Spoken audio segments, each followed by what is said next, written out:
रात के 2 बजे, आंखें बिल्कुल बंद और कमरा बिल्कुल सन्नाटा, लेकिन दिमाग वो फुल ऑन वॉल्यूम पे चालू। कल का फ्यूचर, पिछले साल की टेंशन और असली प्रॉब्लम जो कभी एग्जिस्ट ही नहीं करती। अगर आपको लगता है ये सिर्फ आपके साथ होता है तो नहीं। आज की वीडियो दिमाग का असली सच बताने वाली है। दिन भर हम बिजी रहते हैं, फ़ोन, काम और लोग में आवाज़ें में, पर जैसे ही लाइट बंद होती है रात को तो दिमाग कहता है अभी मेरी बारी है। पुरानी बातें एकदम से रिप्लाई हो जाती हैं और फिर एक ही चीज़ आती है दिमाग में, कौन? क्योंकि दिमाग का बस एक काम है, survival.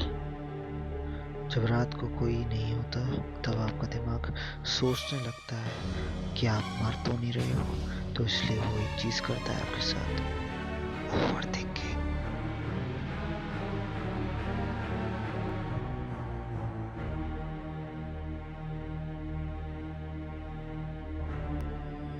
Hey this is me and मैं बात करने वाला हूँ स्लीप पैरालिसिस की। कुछ लोगों के साथ ये और भी स्कैरी होता है। आंखें खुली रह जाती हैं और सोने वाला सोता रहता है, उसकी बॉडी हिलती नहीं है और उसको लगता है कि बगल में कोई भूत खड़ा है। लोगों को लगता है कि ये भूत है, पर ये सच है। ये होता है कि आपका दिमाग तो जाग चुका है नींद से और आपकी आंखें भी खुल गई हैं, मगर आप फुल ऑन ऐसे डले हुए हो अपने बेड पे। वाई? लेकिन दिमाग सपना देख रहा होता है उस वक्त। रियलिटी उस सपने के साथ मिक्स हो जाती है। असली हॉरर और कोई नहीं, आपका खुद का ब्रेन है। आपका दिमाग ही आपका दुश्मन है। इसके बाद आता है हाइपन जर्क। सोते हुए अचानक से झटका लगा है, खाई से गिरते हो एकदम से अचानक से तुम्हारी नींद ही खुल जाती है।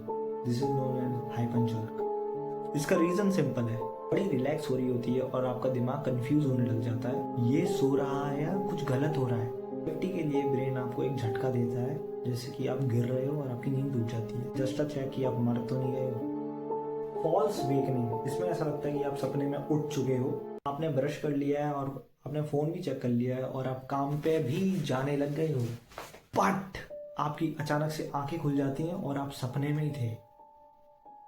ये कैसा सपना है जो रियलिटी को पकड़ के चल रहा है। बट अचानक से आपको पता चलता है कि आप एक सपना देख रहे हो और पता चला कि दिमाग ने सपने के अंदर भी एक सपना बुन रखा है। इसको कहते हैं फॉल्स वेकनिंग। यही होता है रियलिटी का duplicate version, memory glitch.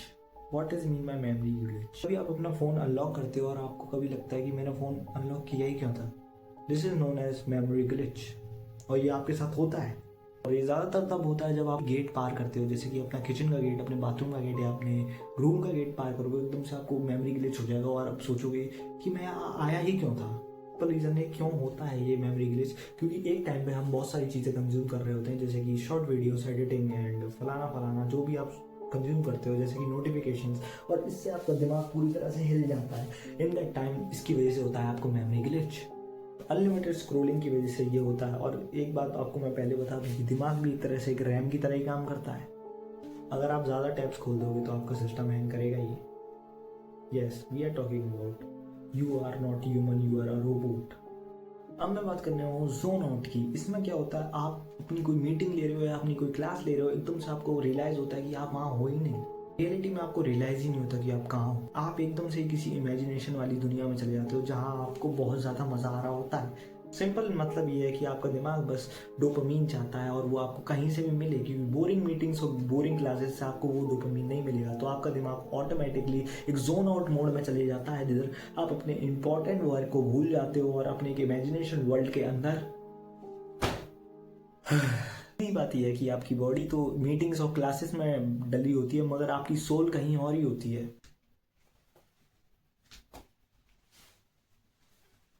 Video के एंड में मैं आपको सारे नुकसान गिनाने के बाद ये नहीं बोलूंगा कि सॉरी आप इससे डील करो, नहीं, मैं आपको दूंगा इसके सिंपल सॉल्यूशन, क्योंकि आप हो निष्कर्ष के वीडियो में। सिंपल रीजन ये है कि आपका दिमाग आपको जिंदा रखना चाहता है, इसलिए वो आपके दिमाग में नेगेटिव थॉट्स एंड ये सारी चीज़ें आपके साथ करने लग जाता है। मगर आपको अगर ये एकदम ही लिटरली कम ख़त्म करना है तो सिंपल बात ये है कि सोने से पहले रात में अपना फ़ोन रखो साइड में, अपने थॉट्स को रखो दूसरी साइड और लाइट को करो डिम और आंखें बंद करो और बोलो ऑल इज वेल। सॉरी, इस तरफ ऑल इज वेल। अगर आपको ये वीडियो रिलेटेबल लगी तो please please do subscribe and comments में ज़रूर लिखना कि आपको कौन सी प्रॉब्लम सबसे ज़्यादा होती है। And thank you for watching. My name is निष्कर्ष एंड क्यूरियस, क्योंकि मैं ऐसी वीडियोस बनाता रहूँगा और शायद मैं अपनी कंटेंट क्रिएशन को थोड़ा और भी ज़्यादा इंप्रूव करूँगा, बिकॉज मुझे भी कोई ना कोई एंजाइटी इशू है जो रात को मेरी प्रॉब्लम बन जाती है। Thank you for watching, bye.